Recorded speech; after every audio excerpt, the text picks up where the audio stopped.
In a peaceful and tranquil Isle of Portland in Dorset, you would not expect to find one of English history's worst spy leaks, or one of the greatest acts of treachery committed against the nation.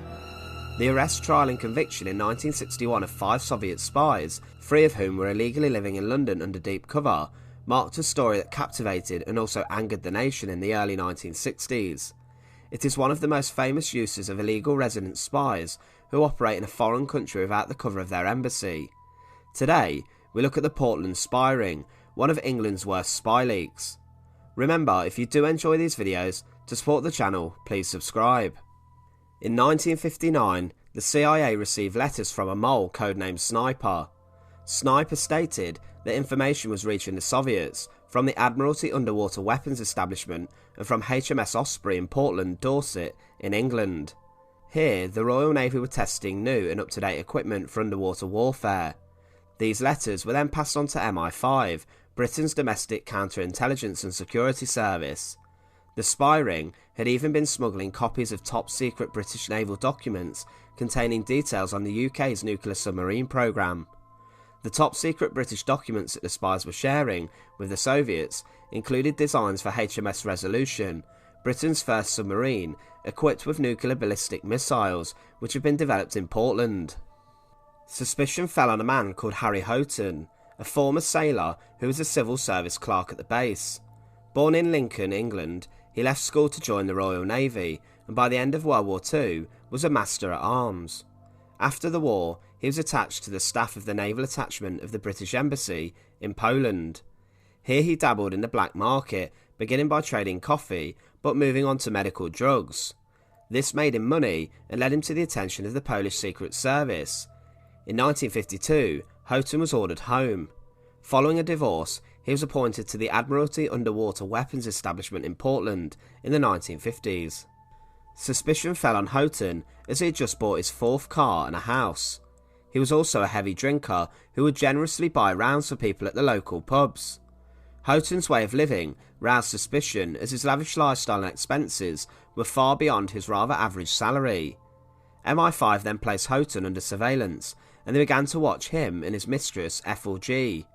Ethel was a filing clerk who handled some documents that even Harry didn't have access to. They both worked at the Naval Base in Portland. Often the couple would go to London and would meet with a man who identified as Gordon Lonsdale and was a Canadian businessman. This mysterious man would actually be the Soviet intelligence officer Conor Molody, the mastermind of the Portland spy ring. Lonsdale himself dealt in jukeboxes and bubblegum machines. He often travelled abroad and was considered a ladies' man. MI5, once the link was established, placed him under discreet surveillance. It was found that Lonsdale often went to 45 Cranley Drive in Ruislip in Middlesex. Here, he would meet with a bookseller Peter Kroger and his wife Helen in their home. This couple were then also placed under close surveillance. On Saturday the 7th of January 1961, Houghton, G and Lonsdale were meeting in London when they were arrested by Special Branch, as MI5 officers are not authorised to make arrests. G's shopping bag contained huge amounts of film and photographs of classified material, including details on HMS Dreadnought, Britain's first nuclear submarine, as well as many other secrets. Detective Superintendent George Gordon Smith, who carried out the arrests, then went to Ruislip to see the Krogers. Claiming to be investigating a local burglary, they gained entry to the house. Once inside, they identified themselves as Special Branch officers and said that the Krogers had to accompany them to Scotland Yard for questioning. Before leaving, Mrs. Kroger asked to be allowed to stoke up the boiler. Before she could, Smith insisted on checking her handbag. This was found to contain microdots, the photographic reduction of documents in order to make them small enough to be smuggled easier. Smith had suspected correctly Mrs. Kroger's intention to destroy these microdots and other secrets. The microdots found at Kroger's home were letters sent between Lonsdale and his wife, who lived in the USSR with their children. These letters included information on money matters and how their children were doing at school. Kroger had used the print in his antique books to hold the microdots and to smuggle them between Britain and the Soviet Union. These would have included the secrets obtained by Houghton and G from the Portland Naval Base.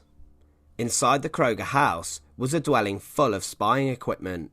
This included large sums of money, photographic material, code pads for coding messages, and a long-range radio transmitter and receiver for communicating with Moscow. It took several days for all this equipment to be found, and other items including fake passports were also found. Over the years, subsequent renovations have taken place in the house of the Krogers, and even more radio transmission equipment has been found. Large amounts of money were also found at the homes of Houghton, G and Lonsdale. 2 days after their arrest, all 5 were charged with espionage. G and the Krogers protested their innocence. Houghton, however, tried to turn Queen's evidence, willing to speak the secrets he knew for immunity from prosecution. This request was denied. Lonsdale would remain completely silent. Their trial began on Monday the 13th of March, 1961. Whilst giving evidence, G claimed that all she knew was Lonsdale was Alex Johnson, an American naval commander who wanted to know how the British were handling information passed on by the United States. She said that she had no idea that information was actually going to the Russians. She also claimed that she had gone along for love, as Houghton was the love of her life. Houghton claimed that he had been the subject of threats from mystery men, and was subject to beatings by thugs if he failed to pass on information. These men, he said, also made threats involving his mistress G, and also his ex-wife. He also claimed too that he only knew Lonsdale as Alex Johnson whilst defending G. Neither Lonsdale or the Krogers took the stand, but read statements out in court. In this, Lonsdale took responsibility, claiming that the Krogers were innocent. He said that he often looked after their house while they were away, and had used it to hide his spying equipment in, without them knowing.